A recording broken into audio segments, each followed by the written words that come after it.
everybody.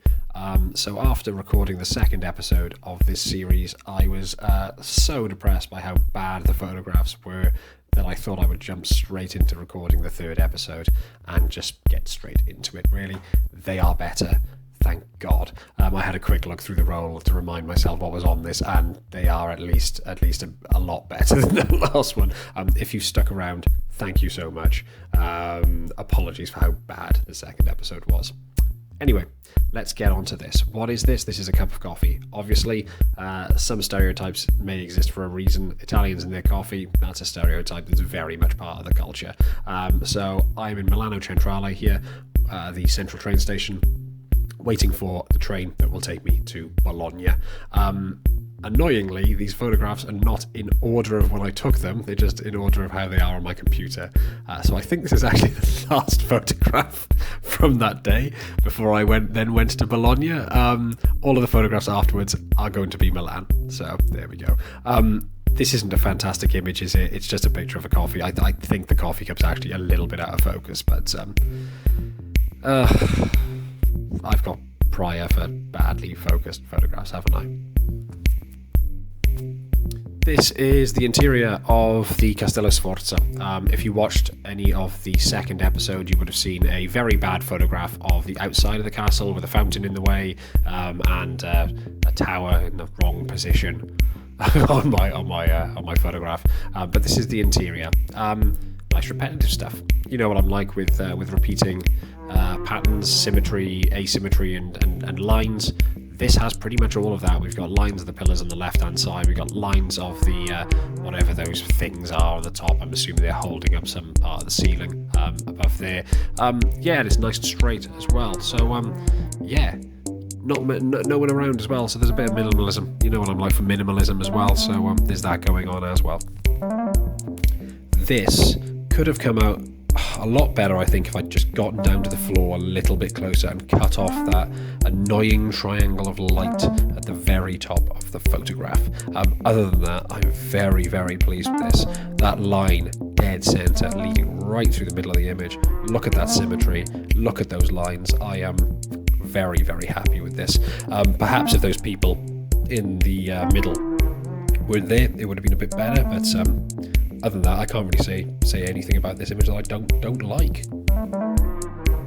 This one hasn't come out quite how I would have wanted it. If you can see, like I can, there is a very slight slant going right to left across the image. It's sort of at a I don't know what degree angle you would say that is, but it's noticeable, put it that way. You got a little bit of the reflection of those pillars in the sort of pond in the middle of this. I was obviously going for, again, symmetry and lines and all that kind of thing in this. That's one of the kind of things I really like with architectural photography. But unfortunately, this has been taken at a very, very slight angle that annoys me. It's a photograph of a castle tower. That's all I can say on this. I suppose it's relatively interesting architectural-wise. I suppose a round tower on a castle is interesting how they managed to do that with engineering of the time. But other than that, not much, is it? There's not much going on. There's that tower. So if you watched the second video in this series and you saw a tower with a fountain in front of it, this is it from the other side. I'm actually inside of the castle at this point, looking out of one of the windows. This is much more central. This is much more what I was looking for.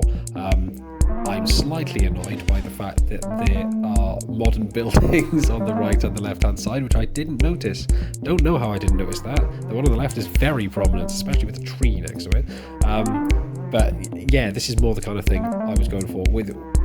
I know I've said this before, I'm going to say it again. With architectural photography, I like lines and I like repetition, I like patterns, but I also like asymmetry, and I like this one. I like this a lot. You've got this central, and it's just tower going upwards through the image, leading your eye through it, and it's an interesting building, shall we say. Who doesn't love a museum with some suits of armour and knights and they've decided to put him on the back of a pretend horse on this one. How awesome is that? I've had to shoot this at an incredibly slow speed with a very wide open lens because it is inside and it's a gloomy day anyway, and this is lit with obviously artificial lighting because it's inside a museum.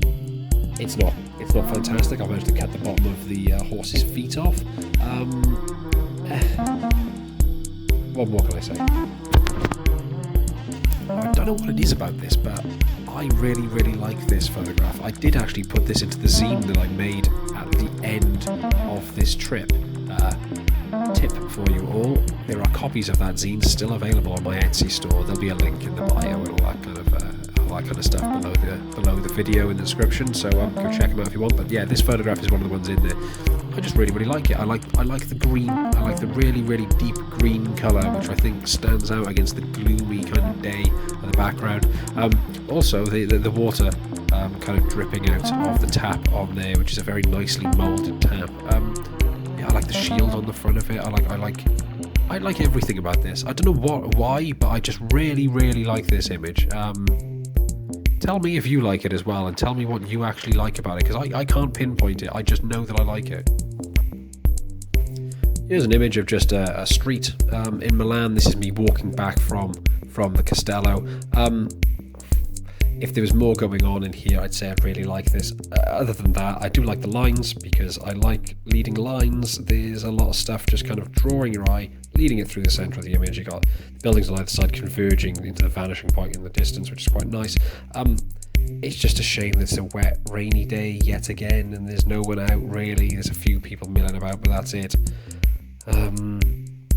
It probably would have looked quite nice at night, actually, with all the lights lit up and everything, but well, I didn't go there in the night, so I didn't take that photo. Back to some statues, because I've got a thing about photographing statues, don't I? I have no idea who this guy is. I'm assuming he's some saint or a bishop or a king or someone or other. I don't know. It doesn't say on the statue, does it? I can't read. I don't think it does. Yeah, this is in the Castello again. It's just a statue. It's a shame the angle I've gone for seems to probably not be the most interesting of angles, to be honest. I probably should have taken it slightly more to the left. I was probably trying to get that cherub grabbing his leg in. Yeah, it's alright, I guess. And the final image is again a statue, and this one is actually in Bologna.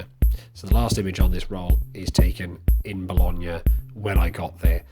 As you can tell, it was raining in Bologna as well. This is a theme, a running theme of this series of just rain and misery. This is a statue of Neptune. It's actually quite a famous statue that's in one of the in the main square, actually, in the centre of Bologna. Unfortunately, I haven't done it any justice at all, because it's a rubbish photograph, isn't it, to be perfectly honest with you. Anyway, shame we're finishing on a not great one, but yeah, from next time on, we're in Bologna, so all of the other photos are going to be from Bologna and my time there when it started not raining. Hooray! We've got some photographs in the sun. Hooray! Yeah. So if you like this kind of stuff, if you want to see some more, like and subscribe as usual. There's tons more stuff on my channel, so go check that out. And until next time, bye bye.